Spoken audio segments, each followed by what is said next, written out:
The heavy scent of lilies and roses hung in the air of the old Victorian house, a sweet perfume that did little to mask the underlying smell of grief and impending rain. Outside, the sky was a bruised purple, clouds gathering like mourners around a casket, preparing to weep on the already damp earth of the cemetery where Grandmother Eleanor had been laid to rest just hours before. Inside, the house that had been the heart of our family for 3 generations felt strangely hollow, its familiar rooms now echoing with the absence of the woman who had filled them with warmth, wisdom, and unwavering love. I stood in the doorway of the parlor, my black dress feeling too tight around my chest, as if it were trying to contain the storm of emotions brewing within me. At 27, I had always considered myself strong, capable of weathering any challenge life threw my way. But this loss of the woman who had raised me after my parents died when I was just 10, this felt like a tide pulling me under, threatening to drown me in depths I had never before explored. The house was filled with relatives, some I hadn't seen in years, others I wished I didn't have to see now. My cousins, Marcus and Victoria, moved through the rooms like predators circling wounded prey, their voices low but carrying easily in the unnaturally quiet house. They were twins, 35 years old, with the same cold gray eyes and calculating expressions that had always made me uneasy, even as children. "I don't understand why she left everything to be divided equally," Marcus was saying, his voice a low rumble that vibrated through the floorboards beneath my feet. "We're the ones who stayed nearby, who took care of her in her final months." Victoria's response was sharper, like glass breaking. "Don't be naive, Marcus. She always had a soft spot for Clara. That's why she insisted on including her in everything. But we both know who really deserves this house, who has the means to maintain it properly." I felt a chill that had nothing to do with the autumn air seeping through the old windows. They were talking about me, about my grandmother's will, about the house that had been my sanctuary for 17 years. The house where I had healed from the trauma of losing my parents, where I had studied for exams, cried over heartbreaks, and celebrated small victories. The house that, according to my grandmother's lawyer, was now to be divided equally among the 3 of us. I stepped into the parlor, my heels clicking softly on the hardwood floors. Both cousins turned to look at me, their expressions shifting from conspiratorial to carefully neutral in an instant. "Clara," Victoria said, her voice smooth as silk but with an undercurrent of steel. "We were just discussing the arrangements for tomorrow. The inventory, you know." Marcus nodded, running a hand through his perfectly styled hair. "Yes, the lawyer will be here at 9 in the morning. We'll need to go through everything, determine what stays with the house and what gets divided." "I understand," I replied, my voice softer than I intended. "Grandmother would have wanted us to handle this with dignity and respect." Victoria's lips curved into something that might have been a smile on another person's face, but on her, it looked more like a baring of teeth. "Of course. Dignity and respect. That's exactly what we were discussing." The air in the room grew thick with unspoken words, with threats and promises that hung between us like invisible threads. I could smell the faint scent of Victoria's expensive perfume, something floral and overwhelming that seemed to choke the more subtle fragrance of my grandmother's favorite lavender sachets that still lingered in the curtains. "I think I'll go up to my room," I said, suddenly desperate for the familiar comfort of the space that had been mine since I was a girl. "It's been a long day." "Of course," Marcus replied, but there was something in his tone that made the hairs on my arms stand up. "Rest up. Tomorrow will be enlightening for all of us." As I climbed the grand staircase, my hand trailing along the polished banister that my grandmother had insisted be refinished just last year, I couldn't shake the feeling that something terrible was about to happen. The stairs creaked beneath my feet, sounds that had once been comforting now seemed ominous, like the house itself was warning me of dangers to come. My bedroom was at the end of the hall, overlooking the garden where my grandmother had spent countless hours tending to her roses. The door was slightly ajar, which was unusual, I always kept it closed. As I pushed it open, I noticed immediately that things were not as I had left them this morning. The photographs on my dresser had been moved, the silver-framed pictures of my parents and grandmother now arranged differently, almost as if someone had been examining them. The jewelry box on my vanity was open, its contents disturbed. And my closet door, which I always kept closed, was slightly ajar, revealing the carefully organized clothes within. My heart began to beat faster, a frantic rhythm against my ribs. I stepped further into the room, my eyes scanning for anything else out of place. There, on my nightstand, next to the book I had been reading, was a small envelope that hadn't been there before. My name was written on it in my grandmother's distinctive cursive, but something about it felt wrong, as if it were a perfect imitation rather than the real thing. With trembling fingers, I opened the envelope. Inside was a single sheet of paper, folded neatly. As I unfolded it, the scent of my grandmother's lavender perfume filled the air, so real and familiar that tears welled in my eyes. But as I began to read the words, my confusion turned to ice-cold fear. My dearest Clara, it began, in what was unmistakably my grandmother's handwriting. If you are reading this, it means I am no longer with you, and events have been set in motion that I could not prevent in life. There is much you don't know about our family's history, about the true nature of your inheritance, and about the dangers that surround you. Trust no one, especially not Marcus and Victoria. They are not what they seem. The key to everything is in the attic, in the old trunk that belonged to your great-grandmother. But be careful, my child. Knowledge comes at a price, and there are those who would do anything to keep these secrets buried.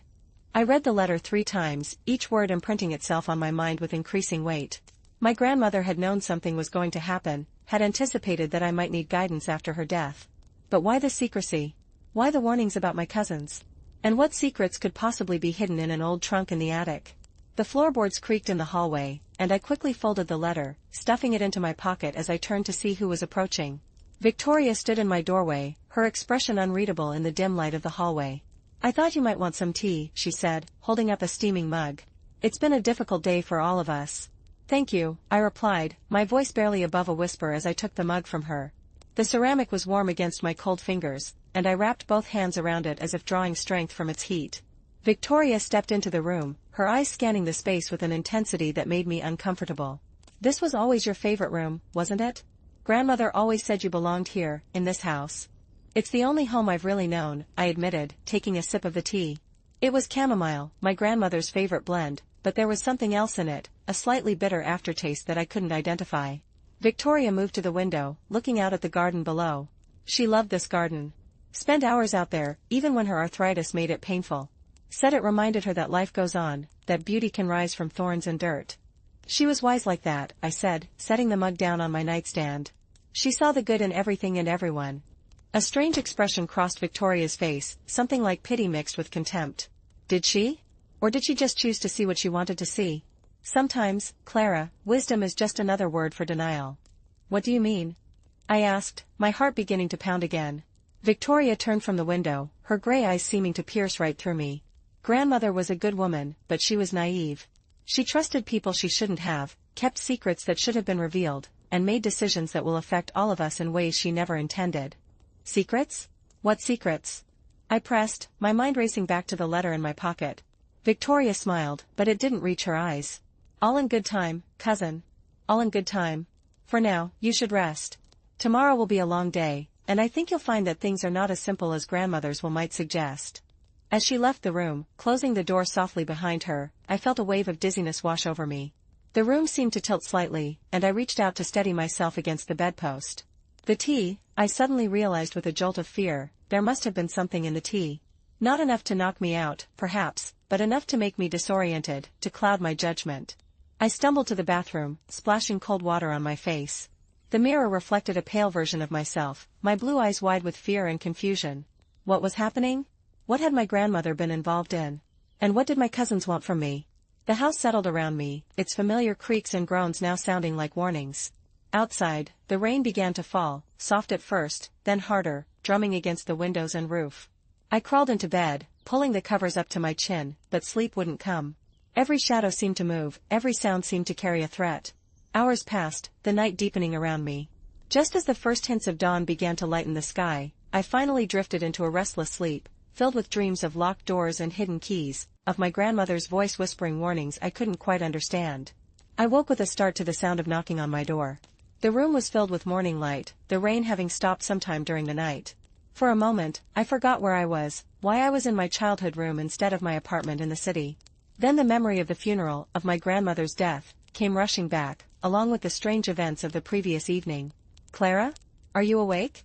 It was Marcus's voice, muffled by the door but still carrying its usual authoritative tone. "I'm up," I called back, swinging my legs over the side of the bed. My head felt fuzzy, and I remembered the tea Victoria had brought me. There had definitely been something in it, though I couldn't imagine what purpose it served. "The lawyer will be here in an hour," Marcus said through the door. "Victoria and I thought we should have some coffee and talk before he arrives. There are things we need to discuss, family matters that shouldn't wait." "I'll be down in a few minutes," I replied, my mind already racing. What did they want to discuss? And why did I have the sinking feeling that I was walking into some kind of trap? I dressed quickly, choosing a simple navy blue dress and cardigan. As I brushed my hair, I caught sight of my reflection in the mirror and barely recognized the person looking back at me. My face was pale, with dark circles under my eyes, and there was a new wariness in my expression that hadn't been there before. Before leaving the room, I hesitated, then reached into the pocket of the dress I had worn yesterday. The letter was still there, its presence both comforting and terrifying. I quickly unfolded it, reading it once more, then carefully refolded it and tucked it into my bra, where I would feel it against my skin, a constant reminder that there was more to this situation than met the eye.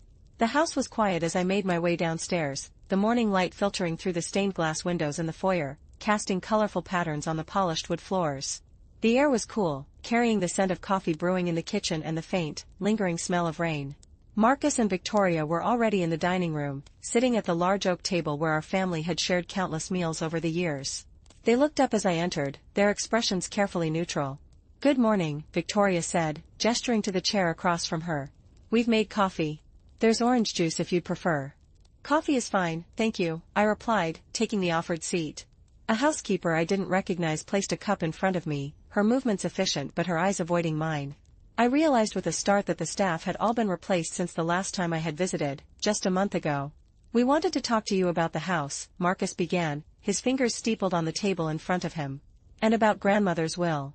I took a sip of coffee, buying myself a moment to gather my thoughts. "What about it?" "The lawyer explained everything yesterday. Everything is to be divided equally among the three of us." Victoria laughed, a short, sharp sound that held no humor. "Oh, Clara. Always so literal, so trusting. Did you really think it would be that simple? That we would all just walk away with equal shares and live happily ever after?" "I don't understand," I said, though I was beginning to fear that I understood all too well. "Grandmother's will is complicated," Marcus explained, leaning forward slightly. "There are conditions, contingencies that weren't mentioned in the initial reading.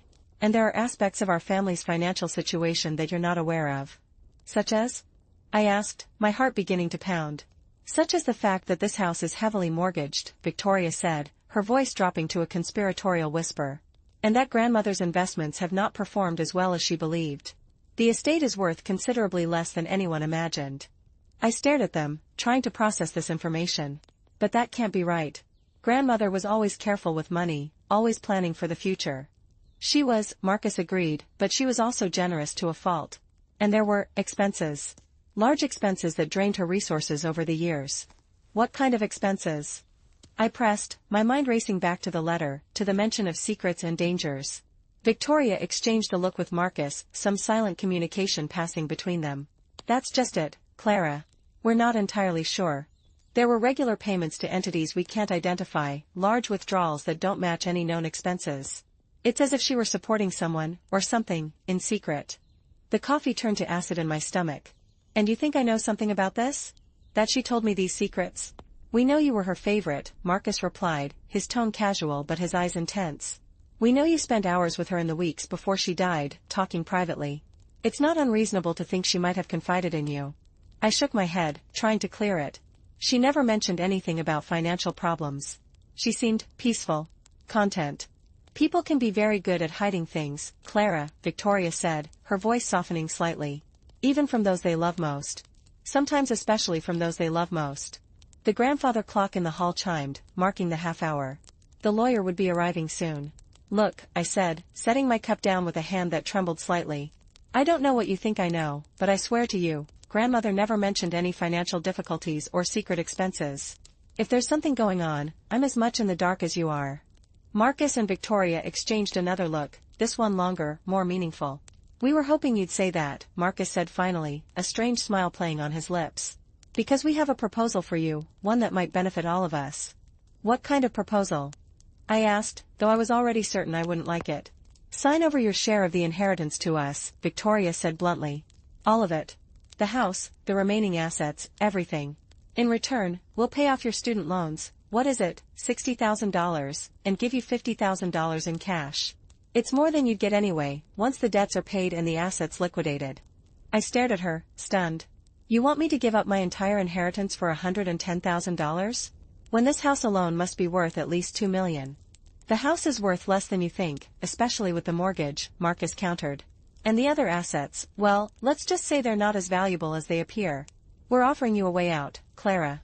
A clean break with no complications." I shook my head, trying to make sense of this. "No. This is my inheritance, my grandmother's last gift to me. I won't just sign it away because you're asking me to. Victoria's expression hardened, the brief softness I had seen earlier disappearing completely. We weren't asking, Clara. We were telling you what's going to happen.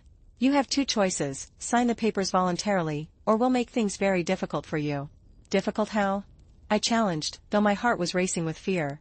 Marcus leaned back in his chair, a confident smirk on his face. Let's just say that grandmother wasn't as careful as she thought she was. There are documents, records that suggest certain irregularities in her financial management. Irregularities that might implicate those closest to her. You're threatening me, I said, my voice barely above a whisper. You're threatening to frame me for something. We're protecting our family's reputation, Victoria corrected. And sometimes, protection requires difficult choices. Sign the papers, Clara, and you can walk away with your reputation intact and enough money to start a new life. Refuse, and, well, things could get very messy indeed. The doorbell rang, echoing through the house like a death knell. The lawyer had arrived. Think about our offer, Marcus said, rising from his chair. We'll need your answer by the end of the day. And Clara, he added, pausing at the door, don't do anything foolish. Remember, we know things about you, about your past, that you wouldn't want to become public knowledge. As they left the room, I sat frozen in my chair, the coffee growing cold in front of me. My mind was reeling, trying to process the threats, the implications, the sheer audacity of my cousin's proposal. They were blackmailing me, trying to cheat me out of my inheritance, and they were implying they had dirt on me that could ruin my reputation if I refused. But what could they possibly know? My life was an open book, growing up in this house after my parents died, attending the local schools, then college on a scholarship, working as a teacher for the past 5 years. I had no secrets, no skeletons in my closet that could be used against me. Unless they were referring to something else, something connected to my parents' death. But that had been ruled an accident, a car crash on a rainy night. There was nothing suspicious about it, nothing that could be twisted into something sinister. Unless there was. The lawyer, Mr. Henderson, entered the dining room, a briefcase in one hand and a somber expression on his face. He was a man in his late 60s, with silver hair and a kind face that had always made me feel comfortable, until now. Clara, he said, taking the seat Marcus had vacated. I'm glad I have a moment to speak with you alone. There are some aspects of your grandmother's will that we need to discuss. Mr. Henderson, I began, my voice shaking slightly. Did my grandmother seem worried? In the weeks before she died? Did she mention any concerns about her finances, or about Marcus and Victoria? The lawyer hesitated, his eyes darting toward the door as if afraid someone might be listening. Your grandmother was a very private woman, Clara. She shared what she felt was necessary, and kept the rest to herself. But yes, she did express some concerns in our last meeting. What kind of concerns? I pressed, leaning forward. About the safety of certain documents, he said quietly. About the need to ensure that you, specifically, had access to information that might clarify certain aspects of our family's history. He opened his briefcase, removing a thick envelope and sliding it across the table to me. She gave this to me a week before she passed, with strict instructions that it be given to you only if you expressed doubts about the probate process, or if Marcus and Victoria pressured you in any way. My hands trembled as I took the envelope. It was heavy, sealed with wax in the same way the letter I had found yesterday had been. I don't know what's in it, Mr. Henderson continued. Your grandmother was very clear that I was not to know its contents. But she did say that it contained information that would help you understand the true nature of your inheritance, and why it was so important that you receive your fair share. Thank you, I whispered, tucking the envelope into my bag. Mr. Henderson, is there anything else you can tell me?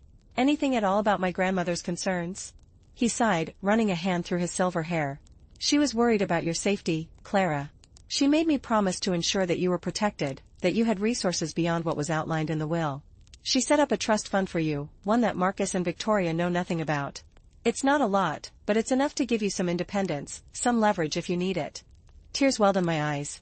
My grandmother had known, had anticipated that I might need help, that my cousins might try to take advantage of the situation. Thank you, I said again, my voice thick with emotion. For everything. Just be careful, Clara, he advised, his expression grave.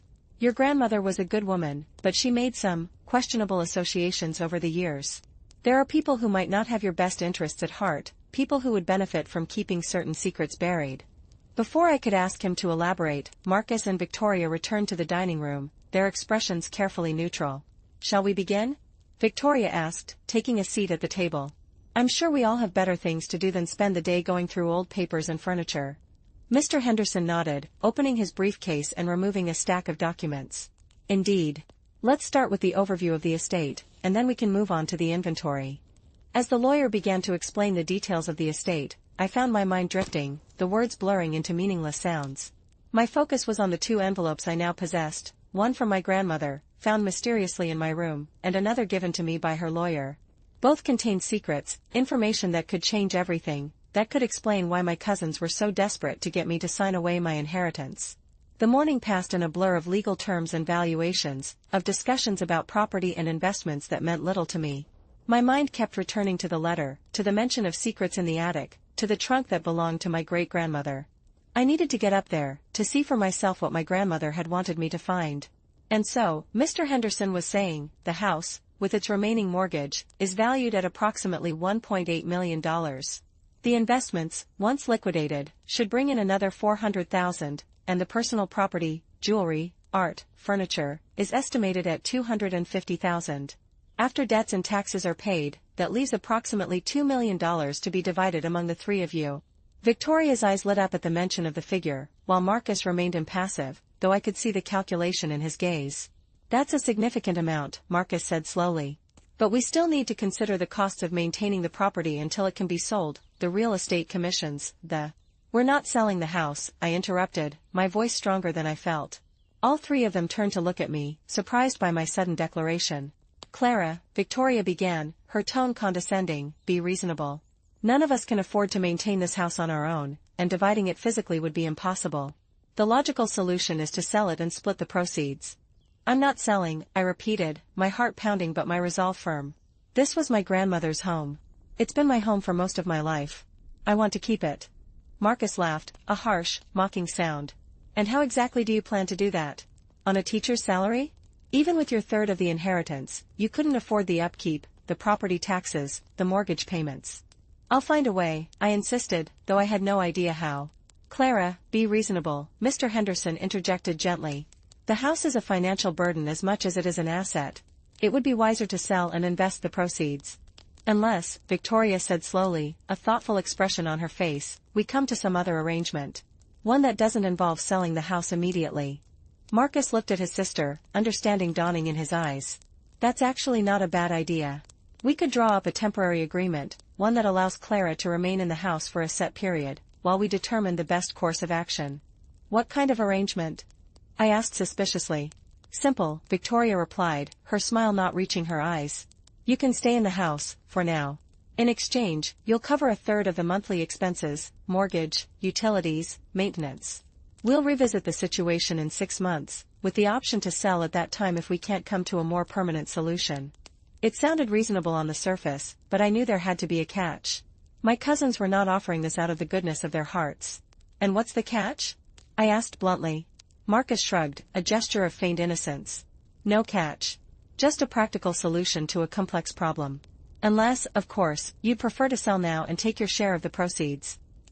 I hesitated, considering my options. If I agreed to their proposal, I could stay in the house, have time to investigate the secrets my grandmother had hinted at, and perhaps find a way to keep the house permanently. If I refused, they would likely push for an immediate sale, and I would lose my chance to uncover whatever was hidden in the attic. All right, I said slowly. I agree to your terms, for now. But I want everything in writing, legally binding. And I want the right of first refusal if you decide to sell. Victoria's eyes narrowed slightly, but she nodded. Of course. We'll have Mr. Henderson draw up the papers this afternoon. Is that acceptable, Clara? Yes, I replied, though I felt like I was making a deal with the devil. That's acceptable. The rest of the day passed in a haze of paperwork and negotiations, of inventorying furniture and personal effects. I moved through the house like a ghost, my fingers trailing over objects that held memories, my mind racing with questions. Every room held secrets, every drawer and closet potentially containing clues to the mystery my grandmother had left for me to solve. As evening approached, I found myself growing increasingly anxious to get to the attic, to examine the trunk my grandmother had mentioned in her letter. But Marcus and Victoria seemed to be watching my every move, their presence a constant reminder that I was under suspicion, that any wrong move could trigger the threats they had made that morning. Finally, as the sun began to set, casting long shadows across the lawn, Mr. Henderson gathered his papers and prepared to leave. I'll have the agreement drawn up and sent over for your signatures tomorrow, he said, shaking hands with each of us. Clara, a word before I go? I followed him to the foyer, away from the prying eyes and ears of my cousins. Be careful, he said quietly, his expression serious. The agreement we discussed today is only a temporary solution. Marcus and Victoria are not patient people, and they have resources you can't begin to imagine. If you're going to find whatever your grandmother left for you, you need to do it quickly. I will, I promised, my heart racing. Mr. Henderson, do you know anything about a trunk in the attic? One that belonged to my great-grandmother? He hesitated, then nodded slowly. Your grandmother mentioned it once, years ago. Said it contained family history, things that might be important someday. She had me add a codicil to her will, ensuring that any personal items left in the attic were to be considered part of your inheritance specifically, not part of the general estate to be divided. Tears of gratitude welled in my eyes. My grandmother had thought of everything, had anticipated every move my cousins might make. Thank you, I whispered, squeezing his hand. For everything. Just be careful, Clara, he repeated, his eyes filled with concern. And remember, if you need help, you have resources beyond what you might imagine. As he left, closing the heavy front door behind him, I turned to find Marcus and Victoria watching me from the dining room doorway. Quite the conversation, Victoria said, her tone casual but her eyes sharp. I hope Mr. Henderson wasn't giving you any ideas about contesting the will. Just discussing the agreement, I replied, trying to keep my voice steady. Nothing more. Good, Marcus said, stepping forward. Because we wouldn't want any complications, Clara. We want this to be as smooth and painless as possible for everyone. The unspoken threat hung in the air between us, a palpable presence that made the hairs on my arms stand up. I'm tired, I said, turning toward the stairs. It's been a long day. I think I'll go up to my room. Of course, Victoria replied, but there was something in her tone that made me pause. Rest well, cousin. Tomorrow begins a new chapter for all of us. As I climbed the stairs, I could feel their eyes on my back, watching my every move. The house seemed to hold its breath around me, its familiar rooms now feeling like a maze of secrets and dangers. I knew I needed to get to the attic, to find the trunk and uncover whatever secrets it held, but I also knew I was being watched, that any misstep could have serious consequences. In my room, I locked the door behind me, my hands trembling as I turned the key. The evening light filtered through the window, casting a golden glow across the space that had been my sanctuary for so many years. Now it felt like a prison, a beautiful gilded cage that I was trapped in.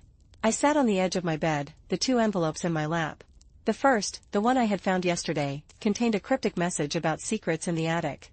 The second, given to me by Mr. Henderson, held who knows what information, what clues to the mystery that was unfolding around me. With trembling fingers, I opened the second envelope, breaking the wax seal with a sense of reverence and fear. Inside were several documents, tied together with a faded ribbon.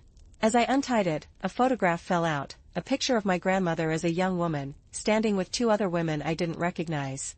They were laughing, their heads thrown back in joy, their arms linked as if they shared some wonderful secret. Beneath the photograph was a letter, written in my grandmother's familiar cursive. My dearest Clara, it began, if you are reading this, it means that I am no longer with you, and that you have reason to doubt the intentions of those around you. I am so sorry to leave you with this burden, to place you in the position of having to uncover truths that I should have shared with you long ago. But I was afraid, my child, afraid for your safety and for the future of our family. What you need to know is that our family is not what it appears to be. We have a history that has been carefully hidden, secrets that have been protected at great cost.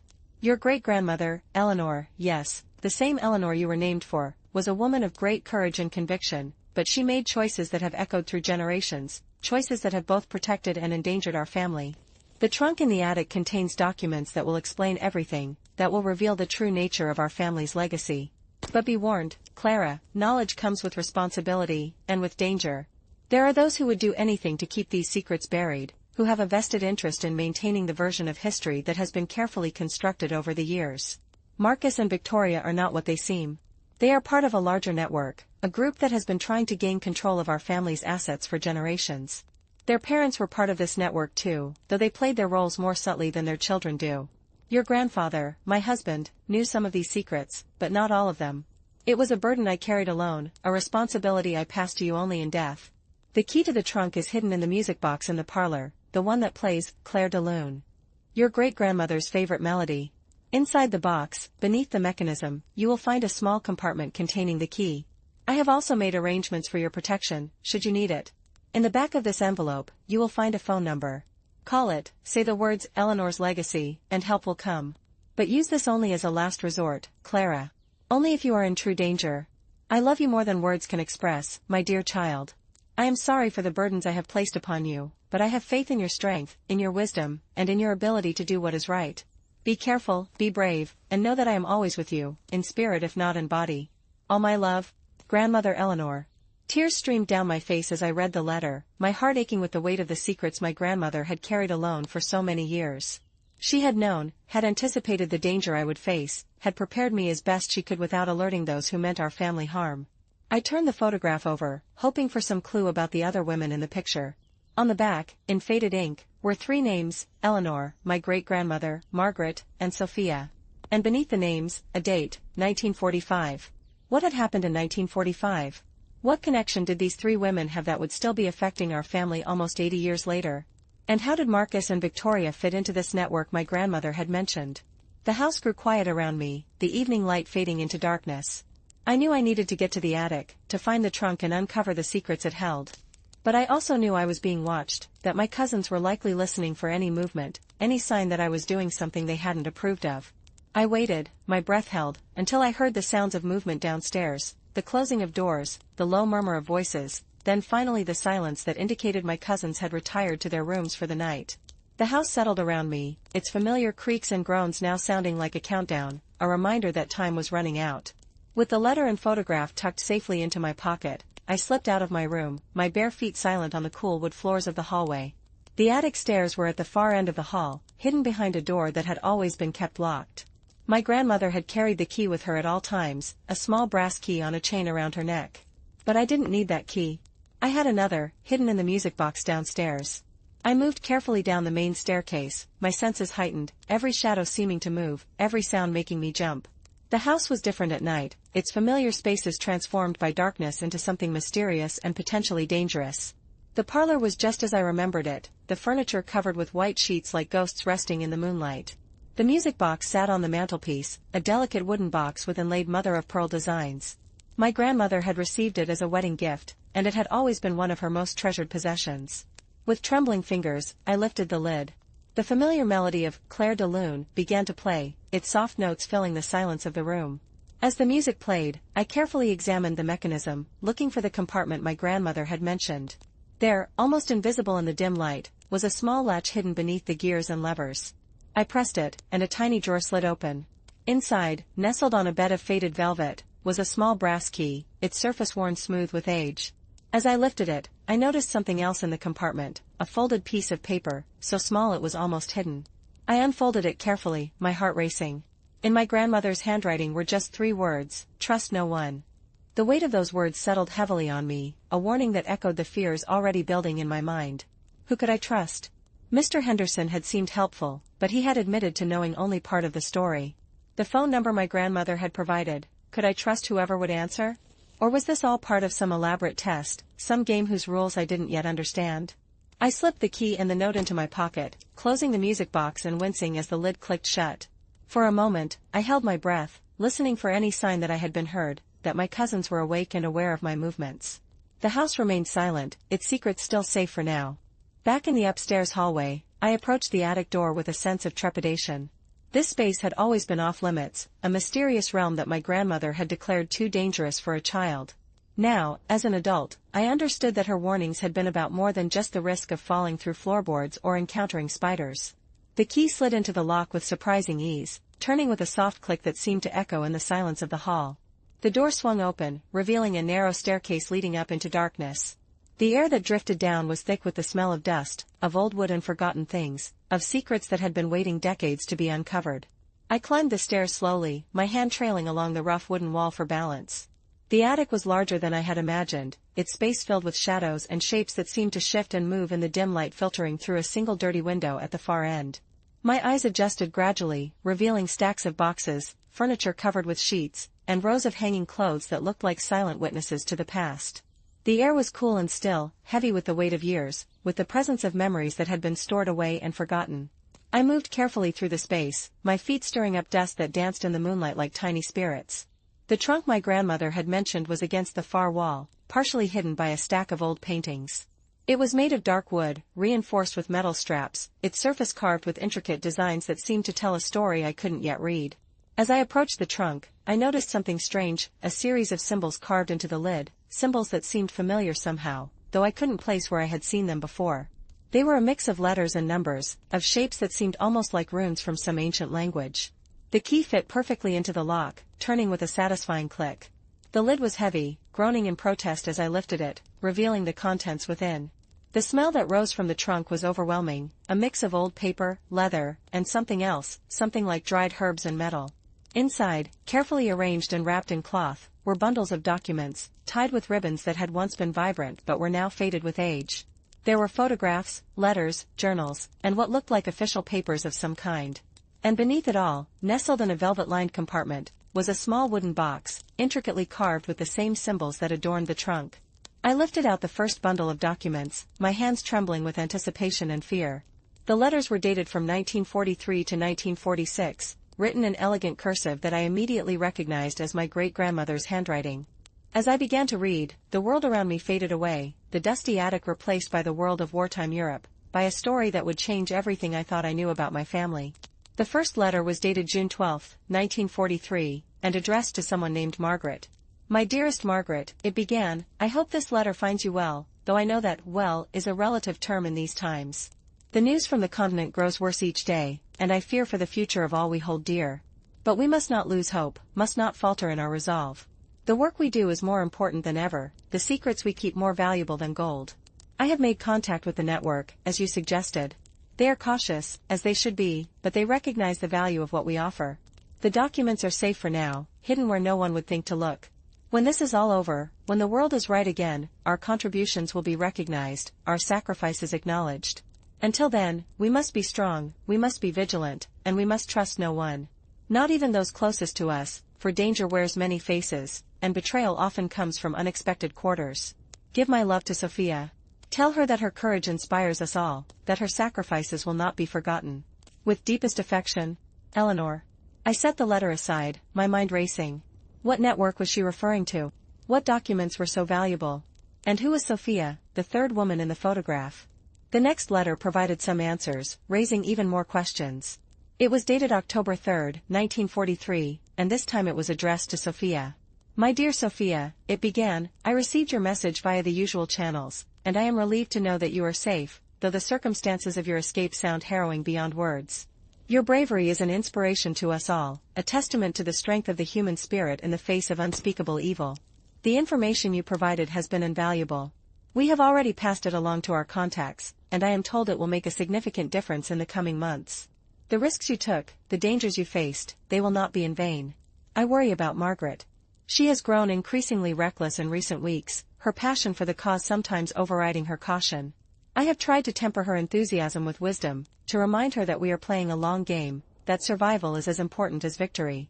But she is young, impulsive, and convinced of her own invincibility. The documents are secure, though I have moved them to a new location, one that even you do not know. It is better this way, safer for all of us. Knowledge is a burden as much as it is a weapon, and the fewer who carry it, the lighter the load. Be careful, my dear friend. The war may end someday, but the battles we fight now will echo through generations. What we do in these dark days will shape the future in ways we cannot yet imagine. With deepest respect and admiration, Eleanor. I set this letter aside as well, my heart pounding with excitement and fear. My great-grandmother had been involved in something dangerous during World War II, something related to documents and information that could change the course of the war. She had been part of a network, working with two other women, Margaret and Sophia, to protect secrets that were valuable enough to risk their lives for. But what did this have to do with the present? With my cousin's attempts to cheat me out of my inheritance? With the threats they had made, the hints of secrets they could use against me? I continued reading through the letters, piecing together a story of courage and sacrifice, of a network of women who had worked behind the scenes to undermine the Nazi regime, to protect valuable information and assets from falling into the wrong hands. They had been couriers, spies, protectors of secrets that could change the course of history. The final letter in the bundle was dated May 8, 1945, Victory in Europe Day. It was written to both Margaret and Sophia, and its tone was both celebratory and somber. My dearest friends, it began, the war is over in Europe. The news came this morning, and the streets are filled with celebration, with people weeping and laughing and embracing strangers as if they were long-lost family. But amidst the joy, I feel a profound sense of melancholy, a weight of responsibility for what comes next. The work we have done, the secrets we have kept, they do not end with the war. In many ways, they are just beginning. The documents we protected, the information we safeguarded, they have value beyond the war effort, value that will persist long after the celebrations have faded and the world has returned to some semblance of normalcy. We have made a pact, the three of us, to protect these secrets, to ensure they are used for the benefit of humanity rather than for personal gain or power. But I fear that not everyone shares our ideals, that there are those who would use this knowledge for darker purposes.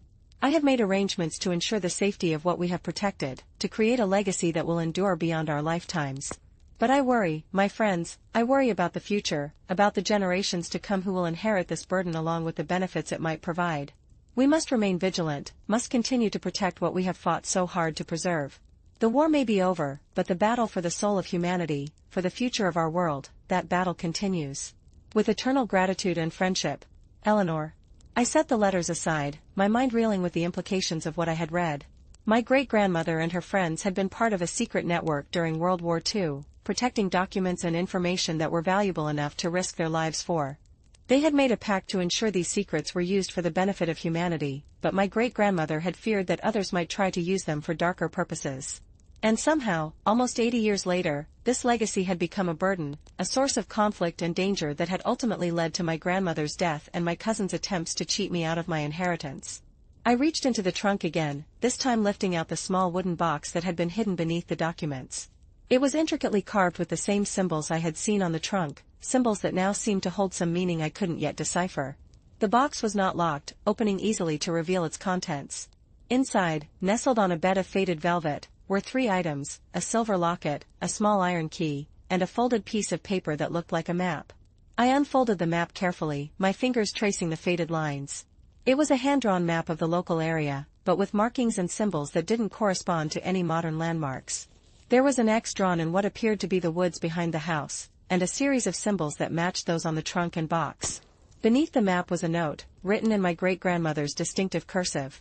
To whoever finds this, it began, know that you now hold a responsibility as great as it is dangerous. The work we began during the dark days of war continues, though the nature of the battle has changed. The documents we protected contain information that could change the world, for better or for worse, depending on who controls them. The locket contains a key, not a physical key, but information that will lead you to the first of 3 safe deposit boxes, each containing part of what we protected. The iron key will open the box itself. The map will lead you to a location where additional information can be found, information that will help you understand the true nature of what we have safeguarded. But be warned, there are those who know of these secrets, who have been seeking them for generations. They will stop at nothing to gain control of what we have protected. Trust no one, question everything, and know that the path you have chosen is fraught with danger. The future of many depends on the choices you make now. Choose wisely. I closed the box, my hands trembling with the weight of the responsibility I had just inherited. This was what my cousins were after, not just the house, not just the money, but the secrets my great-grandmother had protected, the information that could change the world. The locket felt cool against my skin as I fastened it around my neck. The iron key I slipped into my pocket, along with the map. These were not just family heirlooms, they were weapons in a battle I hadn't known I was fighting, tools in a war that had begun long before I was born. As I carefully replaced the letters and documents in the trunk, I noticed something else tucked into a side pocket, a small, leather-bound journal. I opened it, recognizing my great-grandmother's handwriting immediately. The entries began in 1946, after the war had ended, and continued sporadically over the next several decades. The first entry was dated July 15, 1946. It has been 2 months since the end of the war, and the world is slowly beginning to heal. But the wounds run deep, and the scars will remain for generations. Margaret has returned to London, to her family and the life she left behind. Sophia has chosen to stay in Europe, to help with the rebuilding efforts, to use her skills as a doctor to heal those who suffered so greatly. I have returned to my life here, to my husband and my growing family. But I am changed, irrevocably altered by the experiences of the past few years. The secrets we keep weigh heavily on me, a constant reminder of the responsibility we have undertaken. We made a pact, the 3 of us, to protect what we safeguarded during the war, to ensure it is used for the benefit of humanity rather than for personal gain or power. But I fear that not everyone shares our ideals, that there are those who would use this knowledge for darker purposes. I have taken steps to ensure the safety of what we protected, to create a legacy that will endure beyond our lifetimes. But I worry, my friends, I worry about the future, about the generations to come who will inherit this burden along with the benefits it might provide. The locket I wear contains the first clue, the first step in a journey that will lead the worthy to the truth. The map will guide them to additional information, to the resources they will need to continue our work. The iron key will open the first of 3 safe deposit boxes, each containing part of what we protected. But only those who understand the true nature of our work, who share our commitment to using this knowledge for the benefit of all, will be able to complete the journey. I pray that such a person will come, that the burden we carry will not be passed to those who would misuse it, who would turn our sacrifice into a tool for oppression and control. I continued reading through the journal, my heart aching for the young woman who had carried such a heavy burden, who had sacrificed so much for a future she would never see. The entries grew more sporadic over the years, but the theme remained the same, a constant vigilance, a fear that the secrets she protected might fall into the wrong hands, a hope that someone worthy would eventually take up the responsibility. The final entry was dated just a month before my great-grandmother's death in 1988. The years have passed so quickly, bringing changes I could never have imagined when Margaret, Sophia, and I first made our pact. Margaret passed away 10 years ago, her mind clouded by dementia in her final years, but her spirit as strong as ever. Sophia died just last year, a victim of the cancer that had been growing in her body for years, though she never let it slow her down or diminish her commitment to helping others. I am the last of the 3, the sole keeper of the full scope of what we protected during those dark days of war. My granddaughter, Eleanor, named for me, shows promise, a strength of character and a sense of justice that reminds me of myself at her age. I have begun to hint at the legacy she will one day inherit, to prepare her for the responsibility that may fall to her. But I worry about others in our family, about those who do not share our values, who see only the potential for personal gain in the secrets we keep. My son-in-law, Eleanor's father, has always been ambitious, always focused on accumulating wealth and influence. I fear what he might do if he were to learn the full extent of what we have protected. And so I wait, and I watch, and I pray that the right person will emerge, someone who will understand the true nature of this legacy, who will use it for the benefit of all rather than for personal gain. The burden grows heavier with each passing year, but my resolve remains firm. What we did, what we sacrificed, it mattered. And I will do whatever it takes to ensure that our work continues, that the secrets we keep are protected until they can be used for the good of humanity. I closed the journal, tears streaming down my face. My great-grandmother had carried this burden for over 40 years, had sacrificed so much to protect the secrets she had been entrusted with. And now, that burden had passed to me, to my grandmother, and ultimately to me. I carefully replaced everything in the trunk, locking it and hiding the key in my pocket. As I turned to leave the attic, I noticed something I had missed before, a small, loose floorboard near the door. Curious, I knelt and lifted it, revealing a hidden compartment beneath. Inside was a small, leather-bound book, different from the journal I had just read. This one was newer, its cover unmarked, its pages filled with a combination of typed text and handwritten notes. As I began to read, I realized with a shock that it was my grandmother's journal, a continuation of the story my great-grandmother had begun. The first entry was dated January 5, 1989, just weeks after my great-grandmother's death. She is gone, and the weight of what she left behind is overwhelming. The funeral was yesterday, a somber affair filled with people who knew her as the matriarch of our family, the pillar of our community. None of them knew the truth, none of them understood the scope of what she accomplished, the secrets she kept. I am now the keeper of these secrets, the guardian of a legacy that spans generations. My great-grandmother, Eleanor, the one I was named for, entrusted this responsibility to me in her final days, her voice weak but her eyes clear with purpose. She made me promise to continue the work, to protect what she and her friends had sacrificed so much to preserve. But I am afraid. The world has changed so much since their time, since the dark days of war when they first took on this burden. The nature of the battle has shifted, the enemies more subtle, the dangers more insidious. My husband, Clara's father, has grown increasingly ambitious in recent years, his focus on accumulating wealth and influence overshadowing any sense of moral responsibility. I fear what he might do if he were to learn the full extent of what we have protected, how he might use this knowledge for personal gain rather than for the benefit of humanity. And so I wait, and I watch, and I prepare. Clara is still so young, just 10 years old, with her whole life ahead of her. I pray that she will never have to carry this burden, that the world will become a place where such secrets are no longer necessary, where knowledge is used for the good of all rather than as a tool for power and control. But if she does inherit this responsibility, I will prepare her as best I can, will give her the tools and knowledge she needs to make the right choices, to continue the work that her great-grandmother began so many years ago. I continued reading, my heart aching for the grandmother who had carried this burden alone for so many years, who had raised me while shouldering a responsibility that would have crushed most people. The entries spanned decades, a chronicle of her vigilance, her fears, her hopes for the future.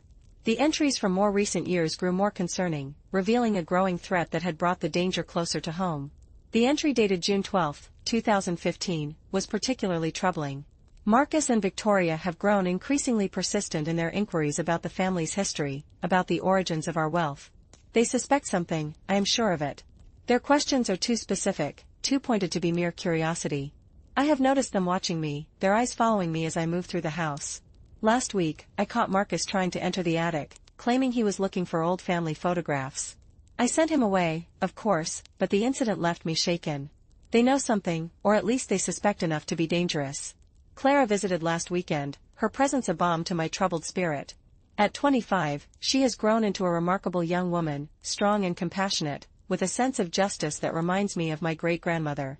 I find myself wanting to tell her everything, to prepare her for the possibility that she might one day need to take up this responsibility. But I am afraid for her, afraid of the danger that knowledge might bring. She has her whole life ahead of her, a career she loves, friends who care for her. I cannot bring her into this darkness unless it is absolutely necessary. And so I continue to wait, to watch, to protect the secrets that have been entrusted to me. The burden grows heavier with each passing year, but my resolve remains firm. What we did, what we sacrificed, it mattered.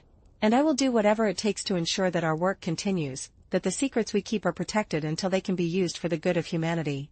The final entry was dated just a week before my grandmother's death. The doctors say I have weeks, perhaps days, left. The cancer has spread throughout my body, a relentless invader that modern medicine can no longer hold at bay. I have made my peace with death, but not with the possibility that the secrets I have guarded for so long might fall into the wrong hands. Marcus and Victoria's inquiries have grown more aggressive, their patience wearing thin. They know that my time is running out, that soon the house and its contents will be up for grabs. I have seen them going through my papers when they think I'm not looking, their expressions a mixture of greed and determination. I have taken steps to protect the legacy, to ensure that Clara has the tools she needs to continue the work if necessary. The letter I have left for her, the one that will appear mysteriously in her room after my death, contains the first clues. The additional information I have given to Mr. Henderson, our family lawyer, will provide further guidance. But I fear it may not be enough. Marcus and Victoria are not like their parents, who at least had the sense to be subtle in their ambitions. The twins are bold, ruthless, convinced of their own right to whatever they desire. They will not be easily deterred. Clara will be alone, vulnerable, facing threats she cannot yet imagine. But she is strong, stronger than she knows. She has her great-grandmother's courage, her sense of justice, her commitment to doing what is right. I can only pray that it will be enough, that she will find the strength to face the challenges ahead, to protect the legacy that has been passed down through generations of women in our family. The burden now passes to her, as it passed to me, as it passed to my great-grandmother before us. May she have the wisdom to use it well, the courage to face the dangers, and the strength to do what is right, no matter the cost. I closed the journal, my heart heavy with the weight of the legacy I had inherited. My grandmother had known, had anticipated the danger I would face, had prepared me as best she could without alerting those who meant our family harm. As I carefully replaced the floorboard, I heard a sound from downstairs, the creak of a door, the soft tread of footsteps on the stairs. My heart raced as I realized I had been discovered, that someone was coming up to the attic. I quickly moved away from the door, pressing myself into the shadows behind a stack of old furniture. The footsteps grew closer, the beam of a flashlight cutting through the darkness of the attic. "I know you're up here, Clara," Victoria's voice called out, calm but with an undercurrent of steel. "We heard you moving around. There's no point in hiding." I remained silent, my breath held, my heart pounding so loudly I was sure she could hear it. The flashlight beam swept across the attic, illuminating dust motes dancing in the air, shadows that seemed to move and shift like living things. It paused on the trunk, then moved slowly, methodically, searching for any sign of my presence. "Your grandmother would be disappointed," Victoria continued, her voice closer now. "She always valued honesty, Clara. Always taught us to be truthful with one another." The irony of her words, coming from someone who had been lying and manipulating since the moment of my grandmother's death, almost made me laugh. Almost. "I know about the trunk, Clara," she said, her voice now just feet from where I was hiding. "I know about the secrets your great-grandmother left behind. And I know that you're the key to accessing them." I remained silent, my muscles tensed, ready to run if necessary. "Look," she said, her tone shifting slightly, becoming more reasonable, more persuasive. "We don't have to be enemies. We're family, after all. We can work together, share in the benefits of what's been hidden away for so many years." The beam of the flashlight moved again, this time catching the edge of the loose floorboard I had just replaced. Victoria's breath caught, and I knew I had been discovered. She knelt, her fingers probing at the floorboard, finding the edge and lifting it. The small compartment was revealed, empty now, but the evidence of its recent use was clear. "So," she said, her voice cold now, all pretense of reasonableness gone. "You found it. You found my grandmother's journal." I stepped out from behind the furniture, my hands raised in a gesture of surrender. "I don't know what you're talking about," I lied, my voice steady despite the fear coursing through me. Victoria laughed, a short, sharp sound that held no humor. "Don't play games with me, Clara. I know you've been up here, going through things that don't belong to you. The journal, the letters, the box, where are they?" "I don't have them," I replied, my mind racing. I was just looking around, trying to feel close to my grandmother. "I found the trunk, but it was empty." "Empty?" Victoria's eyes narrowed, her expression dangerous. "That's not possible. The trunk has been sealed for decades. No one could have opened it without the key." "Maybe the key was lost," I suggested, though I knew it was a weak excuse. "Maybe someone got here before me."